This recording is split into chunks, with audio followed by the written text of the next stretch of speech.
Now we're going to get into some anonymous questions that I received. The first anonymous question I received is, what has your experience as an LGBTQIA plus person in basketball been like? I would say it's been up and down. When I was younger, it was much harder because I didn't really have queer examples growing up, nor was there much representation in the media.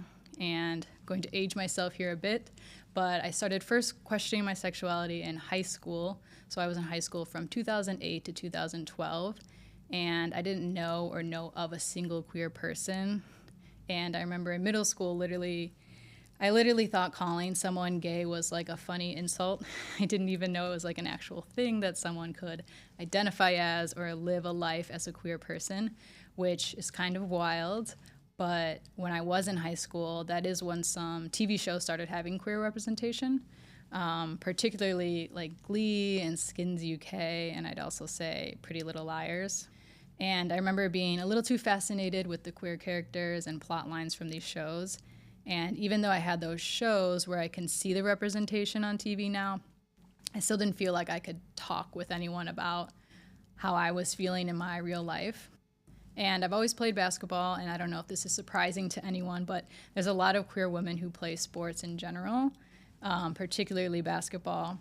But in terms of like knowing I'm queer and playing the sport, it was just something I never spoke about. And other queer people that either I played with or against, it was just a very like hush-hush situation. So I would be on a team and it's like, okay, the head coach is gay, the assistant coach is gay, there's multiple players on the team who are gay, and we just didn't talk about it. But if you were gay, like you kind of knew who each other was. But again, no actual conversations were being had. And I think this just aligns with the time period back then. Having open conversations about being queer were not very common. And eventually I did meet other queer people that I became friends with, and we had a safe space to talk about ourselves honestly. But it would still be pretty secretive and like just between us, and it was still a small number of people. So when I was younger, it was pretty rough, just keeping a lot to myself and not really feeling like I had a safe space to talk about this. But as they say, it gets better, and it definitely did for me. But I guess it didn't really get better until after I stopped playing the sport. I played a little bit in college, and it was the same situation as it was in high school.